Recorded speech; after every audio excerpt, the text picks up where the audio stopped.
Assalamualaikum warahmatullahi wabarakatuh. Selamat datang sahabat di channel Ibnu Hajar, channel inspirasi kehidupan Islam. Sahabat-sahabat, hari ini kita akan berbicara tentang perdagangan atau istilahnya adalah bisnis. Mengapa itu perlu kita bahas? Untuk begitu kita ketahui, karena menurut Rasulullah SAW, walaupun hadisnya ini lemah, tapi secara makna itu memang bisa dimanfaatkan. Termasuk juga jenis-jenis di dalam Al-Quran, banyak sekali ayat-ayat yang terkait dengan bisnis atau perdagangan. Karena dari fakta, saudara-saudara, sahabat-sahabat semua, cara mencari rezeki yang paling gampang itu adalah dengan proses perdagangan atau bisnis. Dan itu siapapun, siapa orang pasti pernah berdagang. Artinya apa? Saling menukar barang dan lain sebagainya. Itu namanya perdagangan. Nah, di dalam Islam namanya perdagangan itulah salah satu aktivitas pengembangan harta. Artinya harta yang sedikit ini bisa dikembangkan dengan cara perdagangan. Nah, saya katakan tadi bahwa perdagangan itu sesuatu yang paling gampang. Dan banyak sekali Al-Quran yang menjelaskan tentang perdagangan. Karena di dalam Islam itu perdagangan adalah sesuatu yang memang dihalalkan dalam prosesnya, yaitu menukarkan barang, jual beli, dan lain sebagainya. Itu adalah proses perdagangan. Al-Quran sendiri telah menegaskan bahwa perdagangan adalah salah satu sebab pengembangan harta. Dan banyak sekali disinggung di dalam Al-Quran itu tentang perdagangan. Sebagai contoh, sahabat-sahabat semua, di dalam Al-Quran dalam surat An-Nisa ayat 29, Allah Subhanahu wa taala berfirman, "Ya ayyuhalladzina amanu la ta'kulu amwalakum bainakum bil batili illa an takuna tijaratan antaradin minkum." Jadi ya ayyuhalladzina amanu, hai orang-orang yang beriman, la ta'kulu amwalakum bainakum bil batil. Janganlah kamu makan harta kamu di antara kamu. Janganlah makan di antara kamu harta-harta bil batilin, dengan cara batil. Ilah antakuna tijarotan, kecuali melalui perniagaan atau perdagangan, kecuali dengan perniagaan. Antarodin bainakum, antakuna tijarotan antarodin minkum. Jadi kecuali dengan cara perdagangan, dengan cara perniagaan antarodin, yang didasari kerelaan antara kalian, ridho antara dua-duanya. Jadi perdagangan itu antara ridho. Oleh karena dalam proses berdagang itu harus dengan akad jual beli tadi, harus ada ijab dan qabul, ada yang membeli dan ada yang menjual. Jadi antara tarodin.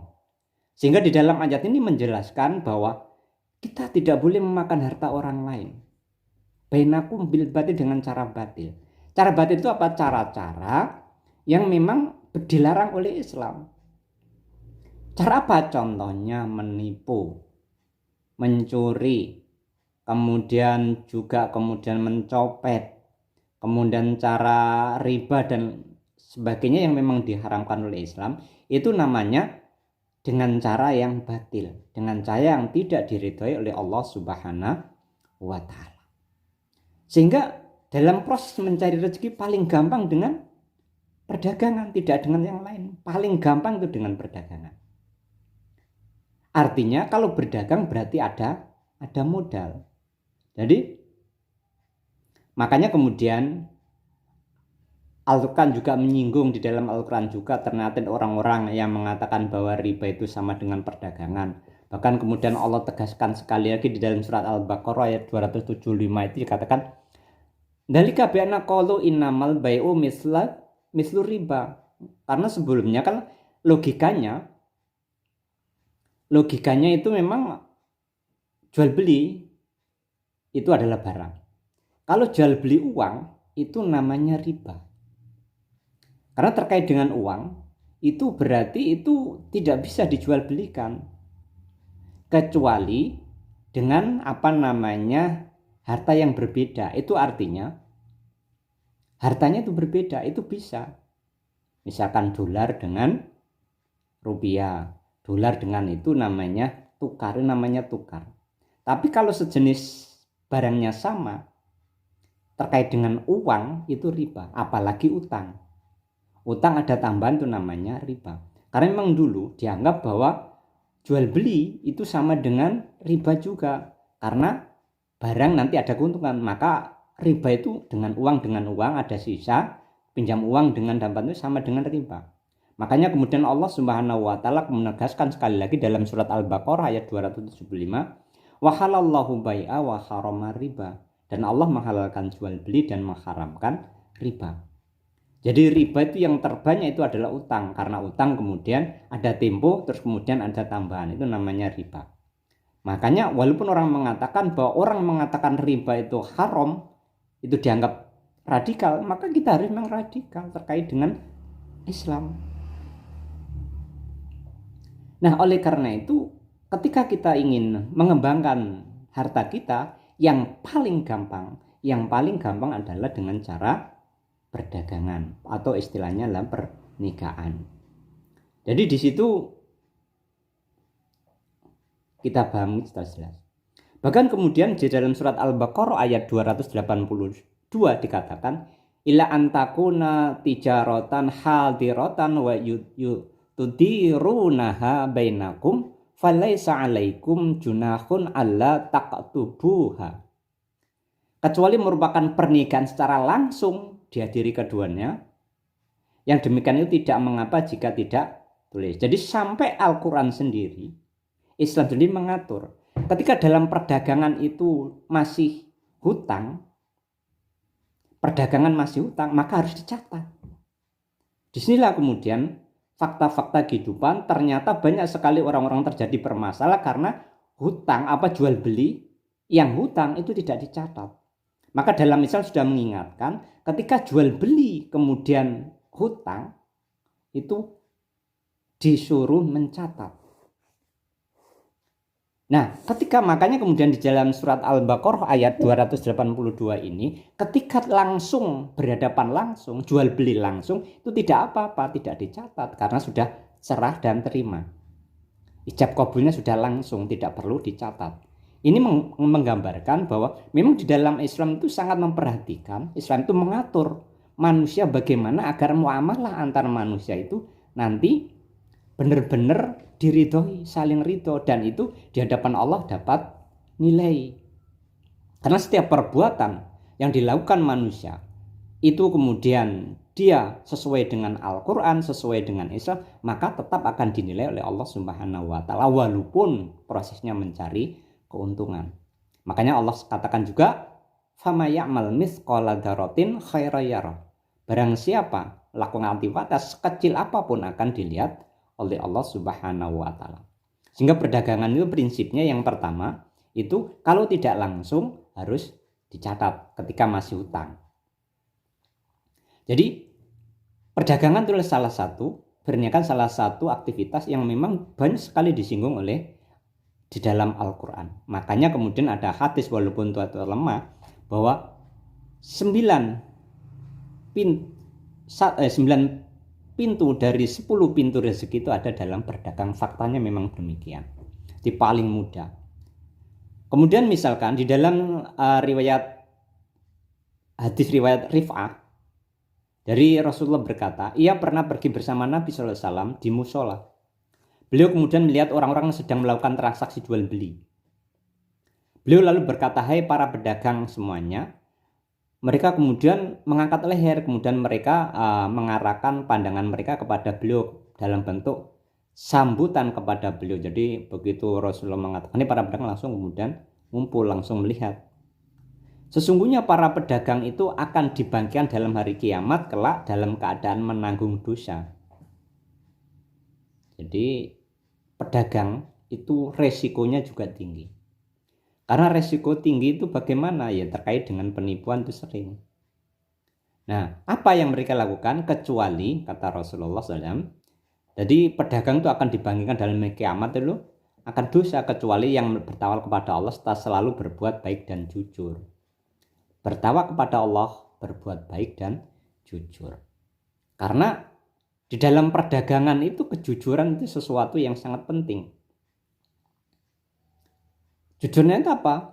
Karena memang itu yang diperintahkan Allah. Dimanapun kita harus berbuat jujur.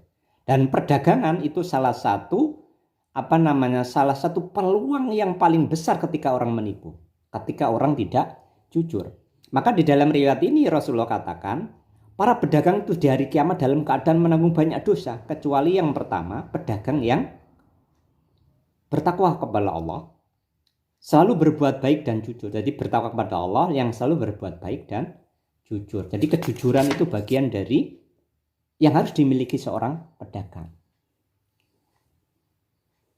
Maka kemudian di riwayat Imam Tirmidzi juga dijelaskan, pedagang yang terbiasa berlaku jujur dan terpercaya akan bersama para nabi, shodiqin dan para syuhada. Jadi kata Rasulullah, at-tajirus saduqul aminu ma'al nabiyyina wasiddiqina wasyuhada'i. Jadi pedagang yang terbiasa berbuat jujur dan terpercaya akan bersama para sahabat nabi, kemudian para shodiqin dan para syuhada. Jadi pedagang itu salah satunya yang sering disebut di dalam Al-Quran dan bahkan kemudian sunnah jadi peringatkan. Karena ini yang pertama. Pertama itu karena peluang yang paling besar di dalam kehidupan. Yang kedua, peluang paling besar dosanya dalam fakta. Jadi peluang dosa besar juga peluang banyak dalam mencari karunia Allah. Jadi peluang mencari uang terlebih mudah banyak, peluang dosa juga banyak. Karena apa? Karena di sini dalam berdagang itu semau-maunya. Makanya kemudian ketika orang tidak bertakwa kepada Allah, dia bisa menipu, bisa membuat sesuatu agar barangnya laku. Tapi tidak sedemikian bagi kaum muslimin dan orang-orang yang bertakwa kepada Allah, berbuat baik dan jujur. Oleh karena itu sahabat-sahabat, yang paling banyak bagi kita, yang paling mudah ketika kita bingung mencari pekerjaan, ya berdagang paling gampang. Mas, tapi kan kita nggak punya modal. Seperti saya katakan, berdagang atau berniaga itu memang proses pengembangan harta. Artinya ada harta kemudian dikembangkan. Dan berdagang adalah salah satu pengembangan harta yang memang dihalalkan oleh Allah. Maka ada dua nanti yang dilihat. Berdagang itu akan dilihat halal dan haram dilihat dari barang yang diperdagangkan. Ketika barangnya itu halal di dalam Islam, maka itu rezeki yang didapat, keuntungan yang didapat itu akan halal. Tetapi ketika barangnya yang dijual, yang diperdagangkan itu adalah, yang diperniagakan itu adalah barang yang haram, maka perdagangan hasilnya itu disebut haram. Contohnya apa? Misalkan orang Islam dilarang berdagang daging babi, dilarang berdagang hal yang diharamkan darah, dilarang berdagang khamr, minuman keras, dilarang berdagang sesuatu yang mengandung riba. Barangnya haram.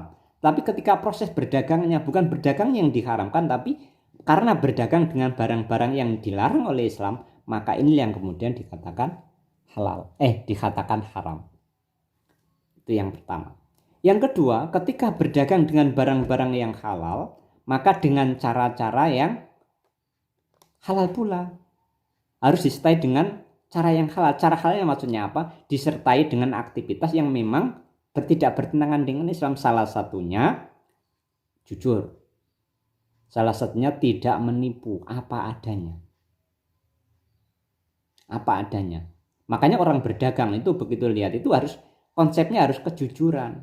Karena rezeki itu bukan karena kita, tapi rezeki itu karena pemberian dari Allah Subhanahu wa taala. Maka aktivitas inilah yang menjadi kita harus jujur. Yang kedua. Terus bagaimana? Karena peluang yang paling luas di dalam kehidupan kita itu adalah berdagang. Dan berdagang itu nilainya tidak terbatas. Untungnya bisa puluhan ribu, ratusan ribu, jutaan ribu, bahkan miliaran tergantung dari modal. Jadi ketika orang berdagang dengan modal yang kecil, itu kemungkinan dapat untung besar itu kecil. Tapi ketika proses terus menerus itu bisa jadi besar. Tetapi ketika untungannya besar, itu ya besar. Anggap saja misalkan kita berdagang dengan modal 100.000. Nah 100.000 untuk mencari untung 100.000 lagi itu kan kesulitan. Tapi kayak modalnya 1 juta, untuk mencari untung 1 juta itu lebih mudah daripada 100.000. Itu karena apa? Ya memang seperti ini dalam proses perdagangan. Paling gampang mencari rezeki, peluang yang paling mudah kita cari. Terus bagaimana cara berdagang? Kita kan nggak punya skill, nggak punya keterampilan berdagang. Maka yang pertama harus kita pahami, intinya harus tahu proses perdagangan itu. Intinya apa? Harus tahu pasar. Makanya dalam sistem kalau kita belajar tentang itu, yang pertama yang harus kita pahami itu riset pasar. Jadi pasar itu yang dibutuhkan apa? Jadi ada peluang-peluang itu, kemudian kita mencari barang itu untuk diperdagangkan ketika kita sudah punya modal. Jadi lihat pasar dulu, bagaimana pasar itu butuh apa. Ketika masa pandemi ini misalkan, orang butuh masker, kalau dulu ya, butuh masker. Kemudian riset masker, nah maka kita cari masker. Nah sekarang peluang itu paling besar. Contohnya ketika kita online sudah demikian rupa, cari barang apa saja mudah. Bisa kita bandingkan antara toko A, toko B, toko C dengan barang yang sama. Bahkan ada teman di Lombok Tengah itu, ya gitu. Di dalam online kemudian dia memajang gambar yang macam-macam, gambarnya orang tua diambil gambarnya, sana harganya berapa, kemudian dia dinaikkan, dijual ke grupnya, punya grup, makanya ini punya grup itu kemudian ketika mereka beli baru dipesankan. Jadi istilahnya adalah pesan, jadi beli, pesan itu dibolehkan dalam Islam. Itu. Jadi dibayar dulu baru kemudian dicarikan. Lah ini tergantung dari kita. Oleh karena itu Islam juga memberi contoh, misalkan faida azamta fatawakal Allah. Jika antum punya tekad yang bulat, maka bertawakal kepada Allah. Artinya apa? Ketika kita punya tekad yang bulat untuk berdagang ini misalkan, kemudian itu harus tawakal kepada Allah. Dengan cara apa? Asbabnya harus kita lakukan. Jadi sebab akibat harus kita lakukan. Sebab kausalitas itu harus kita lakukan. Karena kita bertawakal kepada Allah itu dengan itu ketika kita azam, kita sudah bertekad bulat, fatawakal Allah, maka hendaklah kamu telah bertawakal kepada Allah. Tentang hasilnya nanti, urusan nanti. Yang penting secara dohirnya sebab akibatnya seperti ini. Kita ini nanti akibatnya seperti ini, kemungkinan seperti ini. Akibatnya nanti kemungkinan seperti ini. Karena rezeki itu datangnya dari Allah, maka bisa jadi untung, bisa jadi. Itu harus kita pahami, itu harus kita harus sudah siap seperti itu. Karena tidak semua aktivitas itu pasti mendapatkan untung. Karena rezeki seperti saya katakan di video sebelumnya, bahwa rezeki itu pemberian Allah. Dan kerja itu bukan merupakan sebab, tetapi aktivitas yang memungkinkan rezeki itu akan datang. Sehingga berdagang itu adalah aktivitas yang memungkinkan dapat keuntungan, memungkinkan dapat rezeki, tapi belum tentu juga dapat rezeki. Oleh karena itu ketika kita sudah bertekad bulat di dalam bisnis, bertekad bulat dalam perdagangan, ketika kita sudah melihat riset pasar, tahu pasarnya begini, butuhnya apa ini, kemudian kita harus azamta. Fatawakal Allah, kita harus tawakal kepada Allah. Di sana diartikan kita harus telah bertawakal kepada Allah, berserah diri sebenarnya terkait dengan apapun yang kita lakukan nanti, diserahkan diri kepada Allah. Tapi asbabnya itu harus kita lakukan. Karena asbab ini yang kemudian kemungkinan nanti akan terjadi. Artinya sebab akibat. Tidak mungkin untung dapat tanpa ada sebabnya. Tidak mungkin ada akibat tanpa ada sebab. Begitu juga tidak mungkin ada. Nah ini harus kita lakukan. Walaupun rezeki itu memang ada yang tidak terpengaruh dengan aktivitas. Nah itu lain, itu urusan lain. Tapi ini di dalam nalar kehidupan ini, nalar kehidupan sebagai seorang muslim. Terus bagaimana caranya? Ya tadi saya katakan paling mudah itu dengan berdagang. Yang pertama itu riset pasar. Riset bagaimana caranya? Itu bisa dilihat dari yang dibutuhkan apa di masyarakat. Yang dibutuhkan misalkan ini, ya kita harus punya tekad dan tanpa malu, karena ini sesuatu yang memang tidak bertentangan dengan Allah, tidak bertentangan dengan hukum. Tanpa malu. Ketika di wilayah itu tidak ada gorengan, langsung bikin gorengan. Walaupun kecil, tapi kalau kita berkah, besar hasilnya. Tidak terduga-duga. Selalu sekian, tapi kadang-kadang ada kelebihan. Ya di wilayah itu, tidak ada ini, ya buatlah seperti itu. Dengan cara apa risetnya? Tanya kepada orang, andai kata di sini ada di mana kira-kira? Oh bagus. Tanya di mana? Andai kata di sini ada ini apa? Bagus. Tapi jangan malu intinya. Jadi yang pertama riset pasar. Ketika sudah riset pasar membutuhkan apa, kita cari barang itu. Bagaimana caranya? Ya bagaimana caranya? Kalau online, ketika barangnya itu online saja bisa. Ketika barang-barang yang dibutuhkan itu dengan modal kecil, ya bisa saja dengan cara modal kecil. Tidak mungkin orang nggak punya uang, itu nggak mungkin. Karena mungkin pasti ada, entah jual apa kayak untuk dibuat usaha. Tapi kita harus punya ajam, kita harus punya tekad yang bulat untuk berdagang. Nah, ketika berdagang itu, maka ketika sudah berdagang, kita harus tawakal kepada Allah dengan melaksanakan sebab akibat tadi. Dengan bertawakal itu kepada Allah, itulah kemudian insya Allah rezeki itu akan datang. Itu yang pertama. Jadi sahabat-sahabat, Rasulullah sudah mengatakan 9 dari pintu rezeki itu dengan perdagangan. Tetapi walaupun hadis ini lemah, tapi fakta di dalam Al-Quran itu banyak sekali menyinggung tentang perdagangan. Apa artinya? Bahwa memang pernikahan adalah salah satu sebab rezeki, salah satu sebab terbanyak datangnya rezeki. Peluang rezeki itu paling banyak dari fakta itu. Karena apa? Sangat mudah. Yang penting mau dan tidak malu. Itulah sahabat-sahabat video pertama. Kemudian bagaimana ketika kita nggak punya modal? Nggak punya modal, ingin berdagang, yang pertama kita harus lakukan adalah pendekatan orang-orang yang sudah berdagang dan berhasil. Dengan cara apa? Dengan cara kerjasama.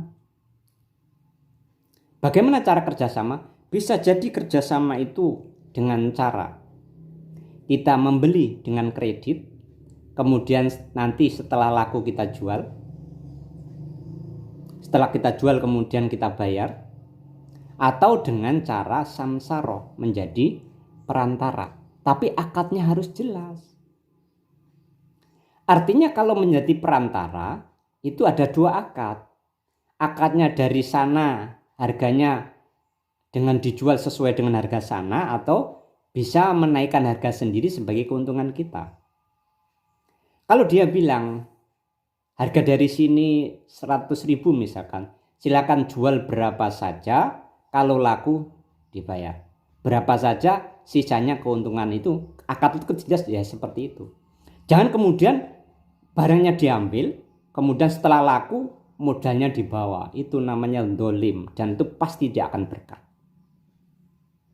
Sudah dikasih hati malah minta jantung. Itulah kemudian fakta-fakta kehidupan yang menjadikan itu. Mentang-mentang uang bukan uangnya dia, kemudian dimanfaatkan, diputar lagi, tapi akhirnya ya itu. Maka waktu harus jelas. Jadi akad ini menentukan. Jadi samsaro, perantara. Begitu juga ketika akad perantara itu kemudian harga pasar 100.000. Nanti kalau laku 100.000, maka kamu dapat 10% misalkan gitu.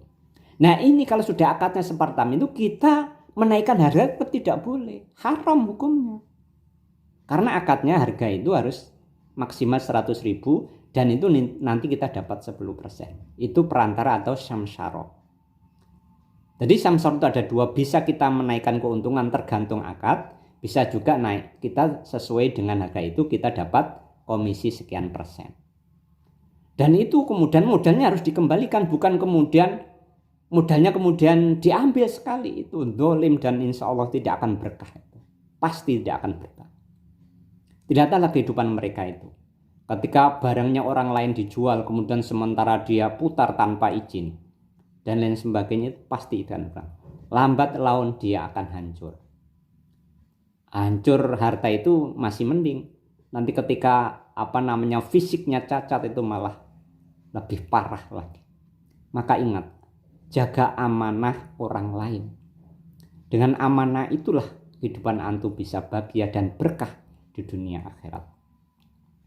Jadi ketika nggak punya modal, dengan cara samsara menjadi perantara. Perantara itu ada dua, harga pokok di sana kemudian kita diizinkan untuk menaikkan sebagai keuntungan, berarti itu boleh. Tapi ketika kita tidak diizinkan menaikkan dengan komisi dari pemilik barang, maka itu haram hukumnya kita menaikkan harga itu. Yang pertama dengan cara samsara, yang kedua dengan cara beli dengan cara kredit. Jadi contohnya begini, datang kepada pas ini ada orang yang beli ini saya beli ya, cuman nanti uangnya besok ini saya jual dulu. Nah, ini namanya akadnya bukan samsara tapi akadnya jual beli tapi secara kredit. Maka perlu dicatat di sana, karena di dalam Al-Quran sendiri ketika jual beli dengan cara hutang maka itu harus dicatat. Tapi ingat, hutang barang semacam ini itu hukumnya boleh, tetapi harus dikembalikan, harus modalnya harus dikembalikan sesuai dengan janjinya, karena akad hutang barang beda dengan akad uang. Jadi dicatat. Oleh karena itu yang penting kita punya azam, kita punya tekad bulat untuk berdagang. Maka bagaimana caranya kita bisa lakukan dengan cara jual beli kredit atau dengan cara samsara tadi. Nah, bagaimana cara samsara? Ketika di pasar butuh apa, datang ke toko itu. Tapi biasanya pertama kali itu tidak akan percaya orang samsara, karena siapa Anda. Tetapi ketika sudah kenal mesti dikasih, tapi ingat itu amanah. Jadi kita harus bersyukur ada orang yang percaya kepada kita, tapi kepercayaan itu harus kita pegang benar. Itulah. Tidak boleh kemudian kita dolim, kita menipu mereka. Kan sekali lagi, kalau hal itu Anda lakukan, kita lakukan, maka lambat laun Anda akan hancur. Hancur hartanya mungkin bisa dicari, tapi ketika hancur fisiknya, Anda tidak akan bisa bekerja lagi, Anda tidak akan bisa melakukan aktivitas lagi. Ingat bahwa ucapan kita itu adalah doa. Jadi orang yang didolimi doanya akan makbul, pasti akan diterima oleh Allah Subhanahu wa Ta'ala. Jadi intinya gampang sebenarnya kita hidup di dunia ini. Lakukan apa saja dengan kejujuran itu. Dan kejujuran itu pasti Allah akan memberikan berkah dalam kehidupan. Tapi ingat, pasti Allah akan menguji. Tapi ketika kita tidak jujur, maka disitulah kehancuran akan terjadi. Sahabat-sahabat, ini perlu saya sampaikan. Ketika kita itu dipercaya orang, dengan cara karena orang itu percaya kepada kita, jaga amanah kepercayaan ini. Dan ingat jasa-jasa beliau, jasa-jasa orang yang mempercaya kita. Tapi jangan kemudian menganggap ada kesalahan dari itu, kemudian dia menganggap itu salah semua. Itu luar biasa, betapa jahatnya Anda nanti. Oleh karena itu sahabat-sahabat, dalam video ini berdagang paling mudah, tapi jaga amanah ketika kita tidak punya modal.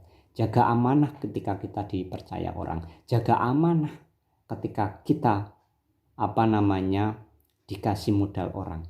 Jaga amanah, kejujuran ketika kita ditolong orang. Karena orang lain mungkin sebenarnya tidak butuh kita. Kita yang butuh mereka. Ada tidaknya kita itu mereka tidak rugi. Ada tidaknya kita itu mereka tidak rugi. Tapi kita yang butuh mereka. Sama dengan ini. Jadi Allah nggak membutuhkan kita. Tapi kita lah yang butuh Allah. Karena itulah. Untuk itu sahabat-sahabat, dalam video pertama ini, mari jaga amanah dalam berdagang. Jaga amanah dalam berniaga. Jaga amanah dalam berbisnis. Dengan konsepnya antarotin, saling ridho di antara kita, sehingga rezeki yang kita dapat adalah rezeki yang halal dan akan barokah di hadapan Allah Subhanahu wa Ta'ala. Kita lihat orang yang melakukan tidak jujuran pasti tidak berkah. Lihat aja, kadang istrinya sakit, anaknya sakit, kena musibah, ini tahu-tahu uang ada saja di ini macam-macam. Jadi harta tidak berkah. Berkah itu apa? Ziyadatul khair, bertambah kebaikan. Harta banyak, tapi ketika tidak berkah, maka harta itu kayak air mengalir dan tidak bermakna. Itulah, maka jaga amanah orang, jaga kepercayaan orang. Karena dengan itulah kemudian kita hidup menjadi berkah di kehidupan kita. Seperti saya katakan lagi, orang yang menolong kita sebenarnya mereka gak butuh kita. Tapi kita saja merasa, kalau nggak saya ini, nggak saya. Terus bagaimana etika untuk berdagang agar berdagang itu berkah? Tapi sebelumnya, sahabat-sahabat, sebelum kita melalui berdagang, yang pertama harus kita catatan di sini. Tidak ada hasil yang instan. Perlu proses. Orang yang menginginkan instan itu dengan menggunakan menghalalkan segala cara. Dalam perniagaan dalam Islam tidak menghalalkan segala cara. Harus ada etika-etika yang harus dimiliki agar ketika kita berniaga itu berkah.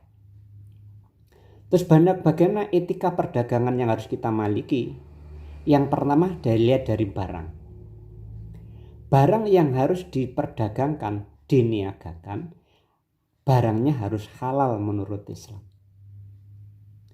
Makan saja halalan thayyibah, yang halal dan baik. Apalagi yang diperdagangkan itu harus yang halal. Karena apa? Di Islam itu melarang berdagang dengan sesuatu yang memang diharamkan oleh Allah Subhanahu wa Ta'ala. Maka segala sesuatu yang diharamkan, berdagangkan, bisnis pun itu tetap haram. Termasuk khamr. Bahkan Rasulullah SAW itu melanat khamr, minuman keras, mulai dari yang memeras, mulai dari yang membawa, yang menyuruh memeras, yang menuangkan, yang meminum, kemudian yang nyuruh minum. Jadi itu dilaknat oleh Allah Subhanahu wa Ta'ala. Melaknat itu artinya barang-barang yang haram itu hasil jual beli juga diharamkan. Jual beli babi, daging babi, jual beli anjing, jual beli darah diperdagangkan, walaupun untungnya banyak, tapi itu tidak berkah di dalam Islam dan bahkan berdosa. Yang pertama, etika yang pertama itu adalah barangnya itu harus halal. Tidak boleh barang-barang yang haram. Karena ketika menjual barang, hasilnya jadi haram. Intinya bahwa setiap barang yang diperdagangkan itu ada dua. Barang yang halal dan barang yang haram.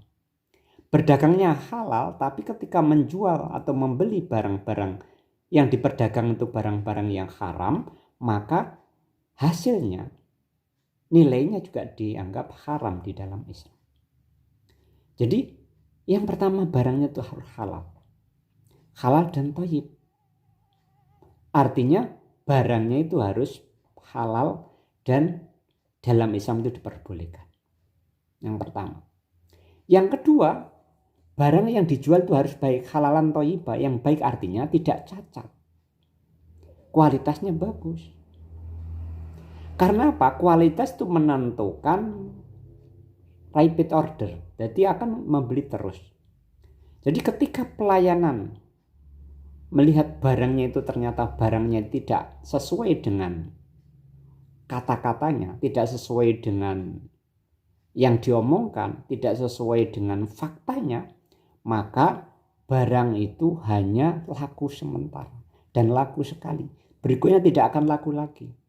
Karena bagaimanapun juga orang itu saling akan ngomong, oh di sana jelek, barangnya nggak cocok, di sana kualitasnya begini, kualitasnya. Jadi intinya barangnya harus bagus, tidak cacat, tidak rusak.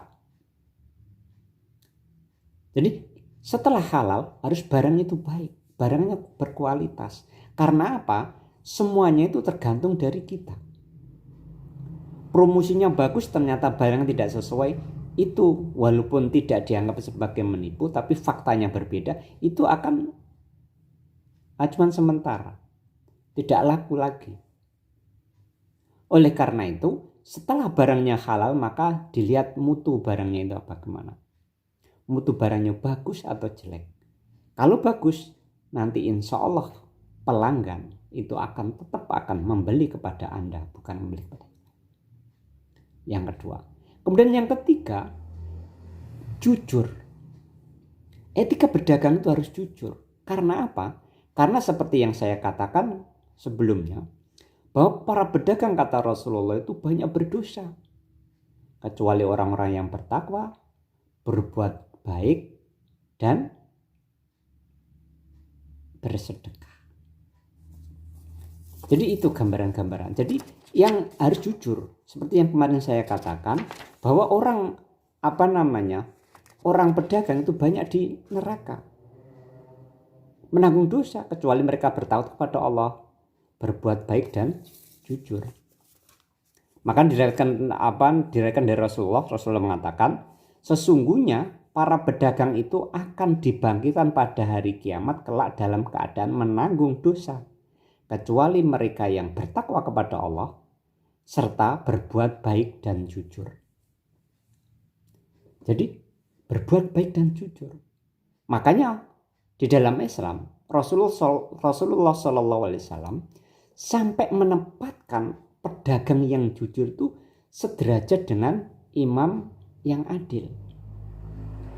Jadi kata Rasulullah SAW bahwa nanti di akhirat nanti ada sebuah naungan yang tidak ada naungan lagi kecuali Allah Subhanahu wa Ta'ala. Salah satunya adalah pedagang yang jujur. Makanya dalam proses perdagangan itu paling gampang mencari dosa, juga paling gampang juga mencari pahala ketika itu orang jujur. Di balik kejujuran itu ada hikmah. Bukan tujuan utama tapi ada hikmah. Karena kejujuran itu walaupun tidak berdagang, tapi seorang muslim itu harus disifati dengan sifat jujur. Ngomong jujur, barangnya apa adanya. Jadi ketika ternyata ada cacat sendiri, katakan cacat. Mutunya seperti ini ya seperti itu. Makanya di dalam berdagang itu ketika melanggengkan agar barangnya itu laris, agar barangnya itu nanti disenangi orang, ya di samping halal, kemudian baik dan juga harus jujur. Ngomong tentang barangnya itu harus jujur, kemudian segala sesuatu harus promosinya harus jujur, sesuai dengan fakta yang ada. Jadi tidak boleh kemudian ditutup-tutupi, tidak boleh kemudian dipoles-poles agar tidak kelihatan cacat. Itu haram hukumnya. Bahkan ketika ternyata barangnya cacat kemudian dia bilang baik, itu termasuk pada unsur penipuan. Dan ketika menipu itu jelas berdosa. Penipu akan berdosa besar. Oleh karena itu sahabat-sahabat, ketika kita berdagang harus disifati dengan sifat jujur, apa adanya. Tapi nanti kan gak laku. Allah memberikan rezeki dari sisi yang berbeda-beda. Kalau memang rezeki kita tidak akan kemana. Tidak akan salah kemudian Allah akan ngasih rezeki kepada seseorang, tidak akan salah. Ketika waktunya rezeki ada. Yang penting unsur-unsur ini yang harus kita, sebab akibat itu harus kita gunakan. Sebab akibat ini harus kita lakukan. Jika kejujuran itu ada hikmah di balik itu nanti. Hikmahnya apa? Yang pertama, bisa jadi percaya orang. Yang kedua, orang pasti akan membandingkan barang yang kita jual dengan barangnya orang lain. Di samping mutunya bagus, kemudian kita akan jujur, barang apa adanya. Tidak ditutup-tutupi, tidak dipoles.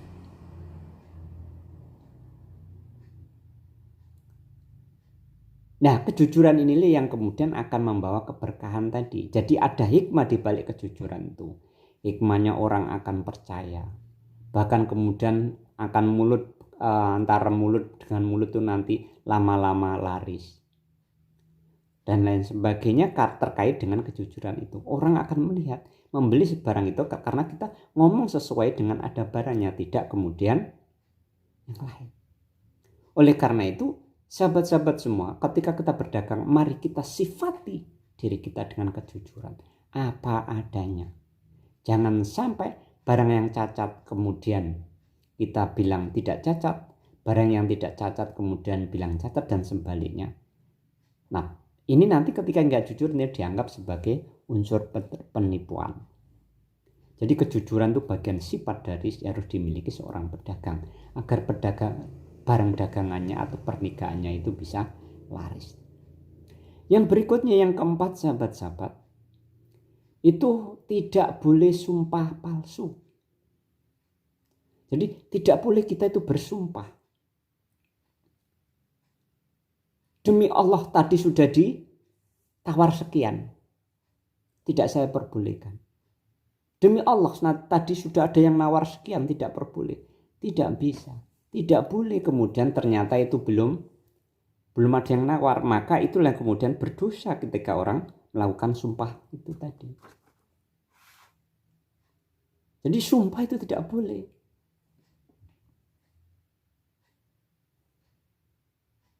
Makanya kata Rasulullah SAW diriwayatkan Imam Bukhari dikatakan, sumpah itu melariskan dagangan jual beli, namun menghilangkan berkah.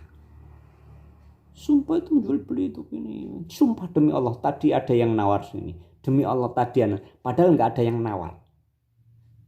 Ini artinya sumpah palsu. Nah, sumpah palsu itu tidak boleh. Haram di dalam Islam. Jadi etika berdagang tidak boleh kita melakukan sumpah. Dan sumpah itu ternyata sumpah palsu. Ketika sumpah palsu ini kita berdosa dalam pandangan Islam. Jadi di samping jujur, tidak boleh melakukan sumpah palsu.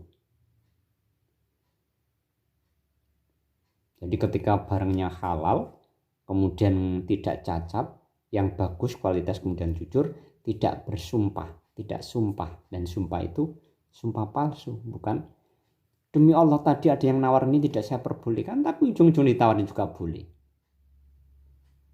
Makanya dilarang melakukan sumpah palsu terkait dengan bisnis itu atau niaga itu. Yang kelima, sahabat-sahabat, yang kelima adalah konsekuensi untuk pelayanannya. Bagaimana pelayanannya? Murah hati dan banyak senyum. Makanya kalau bapak-bapak, saudara-saudara datang ke gerai Telkomsel, itu nanti mesti disambut dengan senyum. Masuk pesawat disambut dengan senyum. Itu proses pelayanan kepada pelanggan. Tidak kemudian beli apa Pak? Mau beli apa? Tidak seperti itu. Mesti kan begitu, orang pelayan kan dicari pelayan-pelayan yang sumeh istilahnya itu. Jadi banyak senyum langsung sumeh lah istilahnya. Jadi istilahnya murah hati. Contoh misalkan, mari Pak, bisa apa? Ada yang bisa saya bantu? Tidak, mau beli apa Pak? Tapi dia datang, itu sumeh namanya. Ada yang bisa saya bantu Pak? Seperti itu. Itu artinya lihat aja di bank-bank yang BCA biasanya yang Sumah itu. Karena nanti pelayanannya itu kalau tidak memuaskan pelanggan nanti akan. Nah, dari sinilah ketika harus belajar dari fakta-fakta yang ada tadi. Dari perusahaan-perusahaan besar kita harus belajar dari situ bahwa dalam proses pelayanan kepada konsumen agar konsumen itu tetap betah menjadi pelanggan kita, berikutnya adalah harus murah hati, senyum.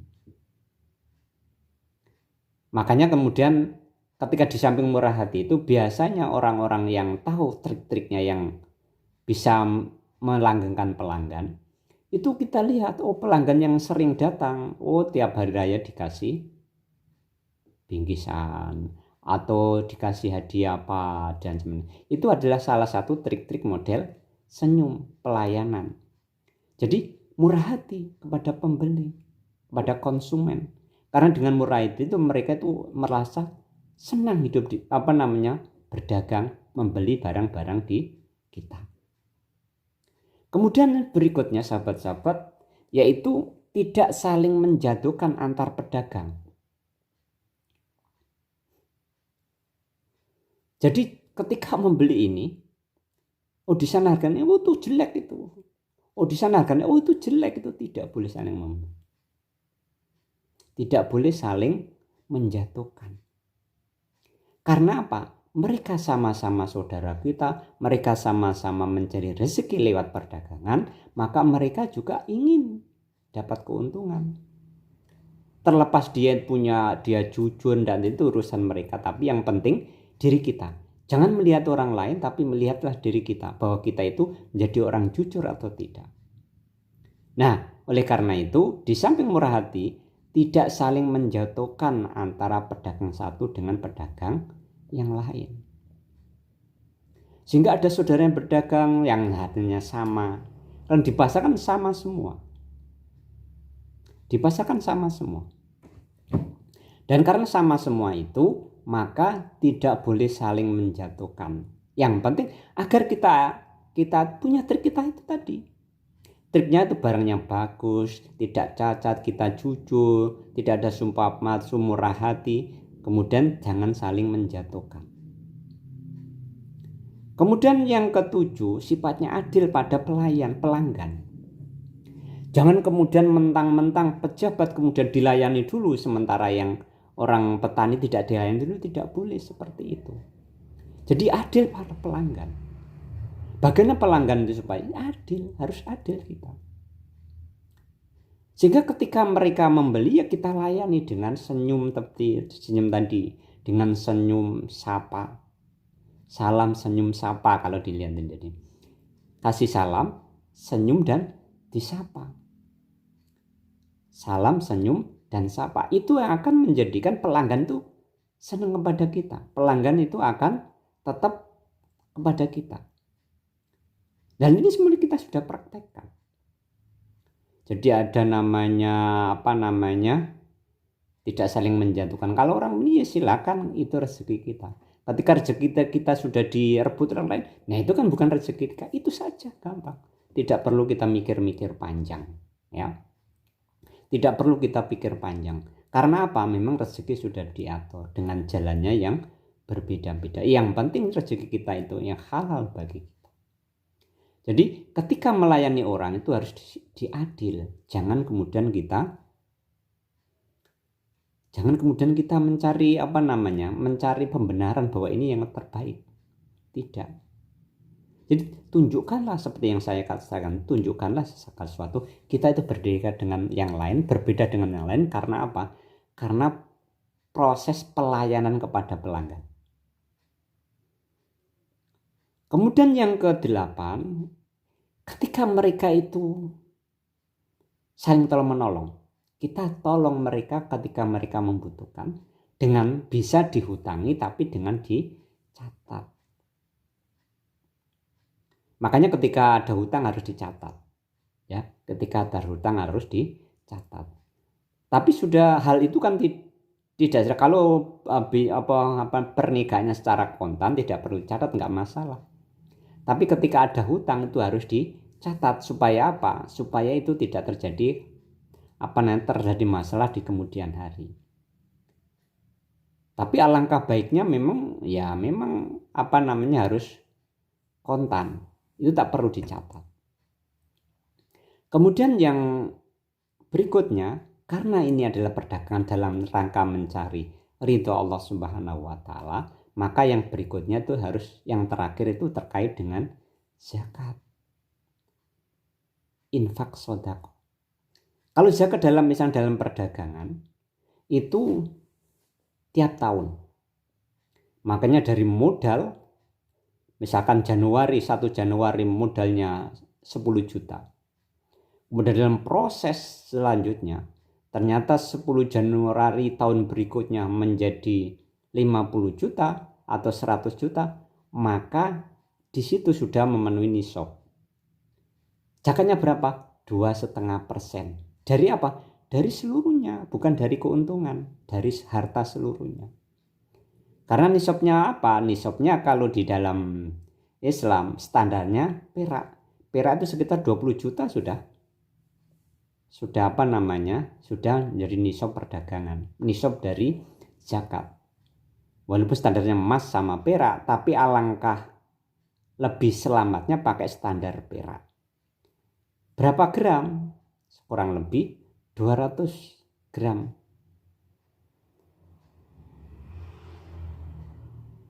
Kurang lebih ya perak sekitar ya, kalau kita lihat sekitar ya standar perak bisa dicek nanti ya. Jadi standar perak, kalau standar emas 85 gram per gramnya itu sekarang 1 juta, berarti 5 juta. Tetapi ketika perak lebih selamat standar perak, karena perak itu terkait dengan dirham ya, sekitar 200 dirham itu sekitar berapa gram. Nah 200 dirham 200 juga 2,5% sama. Lah zakat itu wajib bagi kaum muslimin. Harta apapun ada zakatnya. Apalagi harta perdagangan itu ada konsep zakat harus ditunaikan. Karena apa? Dalam keberkahan. Makanya di dalam Islam itu mensucikan diri jiwa kita itu adalah dengan sholat, untuk mensucikan harta dengan zakat. Karena zakat itu kewajiban. Makanya di dalam Al-Quran itu pasti kaitannya zakat. Mesti selalu itu. Akimi sholat itai zakat. Sholat zakat. Karena itu sholat dalam rangka untuk mensucikan diri, zakat untuk mensucikan harta. Karena sebagian kecil dari harta yang kita miliki itu milik mereka yang nggak mampu, orang miskin. Itu secara resmi. Kalau nggak resmi apa? Sedekah. Makanya ada orang-orang yang sudah merasa rasa syukur tiap hari Jumat sedekah.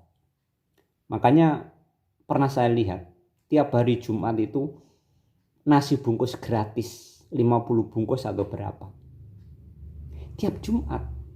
Apa mereka tambah rugi? Tidak, justru malah berkembang. Ini di luar nalar karena mencari keberkahan tadi.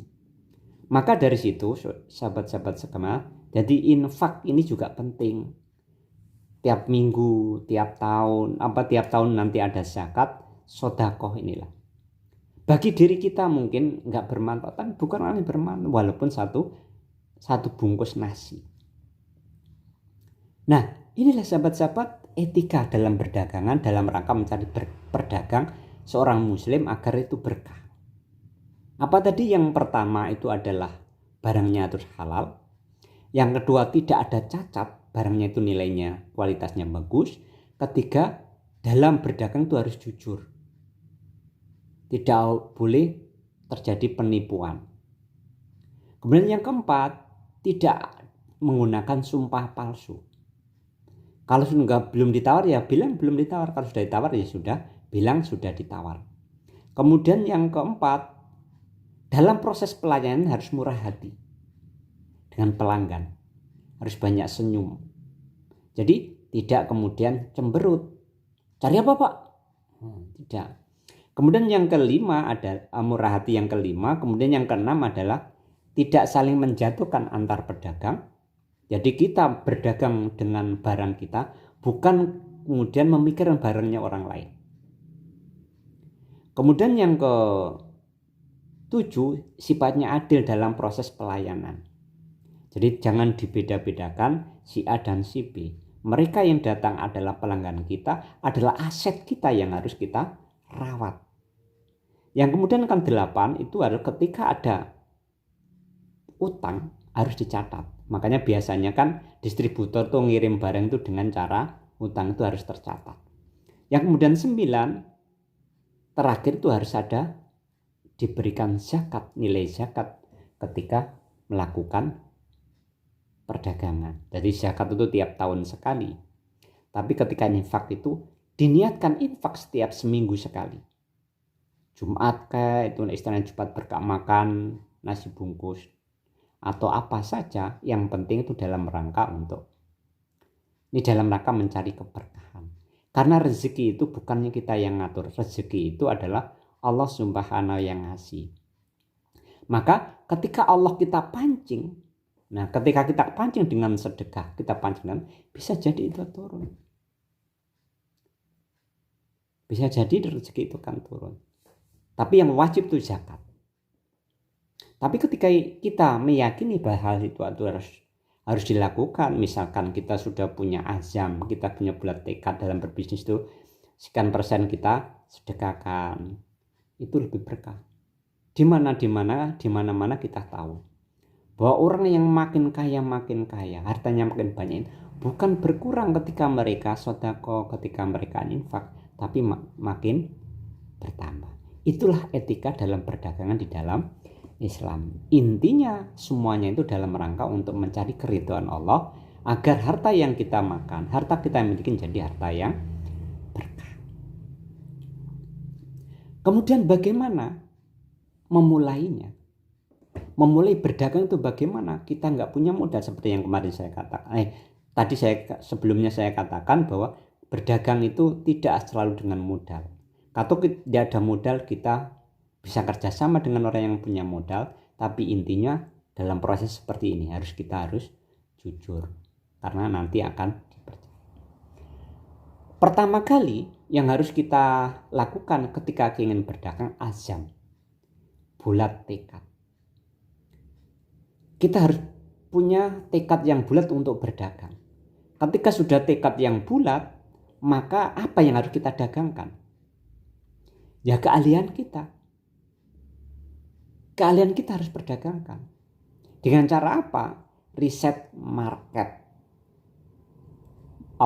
Istilahnya survei market. Jadi mulai data yang kecil dan besar itu harus survei market di tempat itu. Kalau online itu bisa riset market. Riset di online itu ada di Google, bisa dilihat caranya. Lihat di Google bagaimana cara riset market. Jadi riset market itu bagaimana cara risetnya. Jadi yang dibutuhkan orang yang banyak mencari orang itu apa. Kemudian setelah itu, kemudian kita langsung cari barang distributor mana yang melayani itu.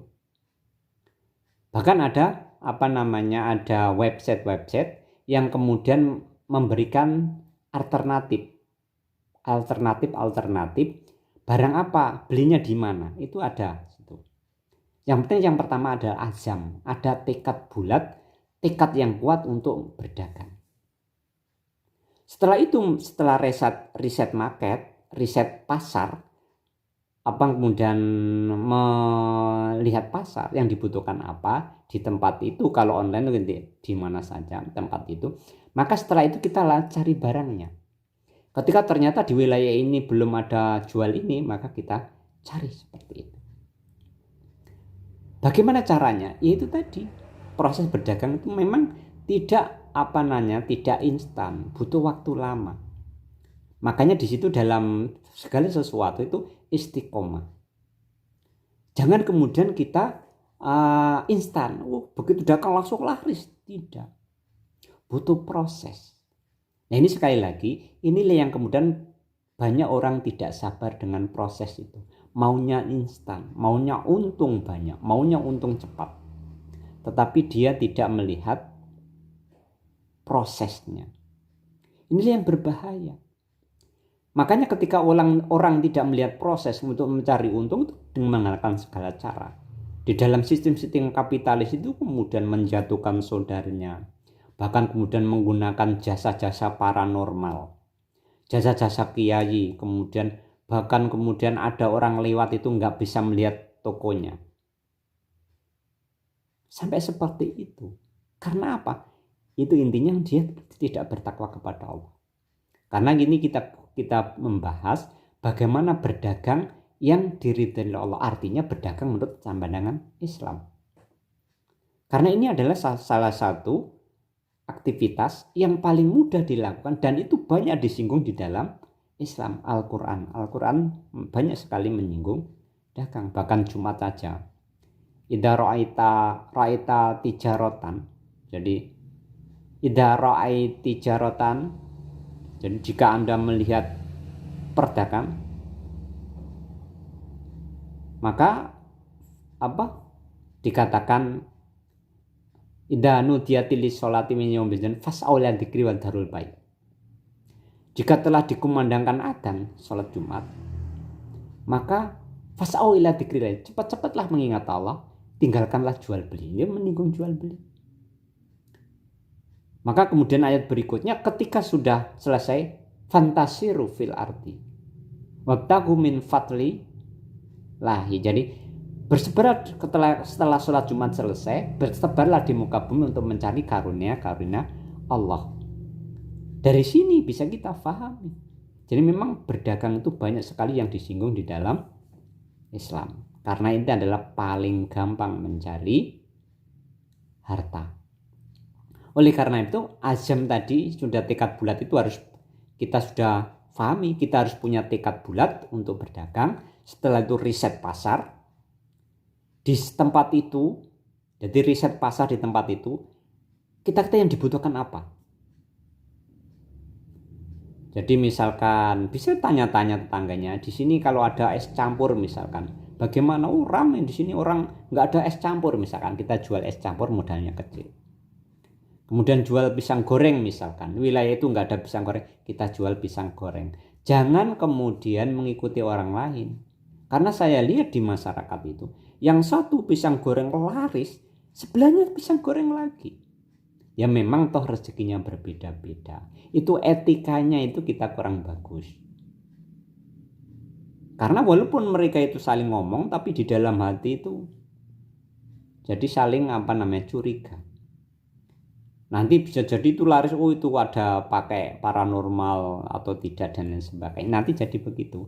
Intinya riset market tadi, peneliti ya, jadi bagaimana yang dibutuhkan. Begitu itu sudah aja niat, kemudian ternyata ini barangnya yang dibutuhkan di masyarakat, kemudian baru cari modal.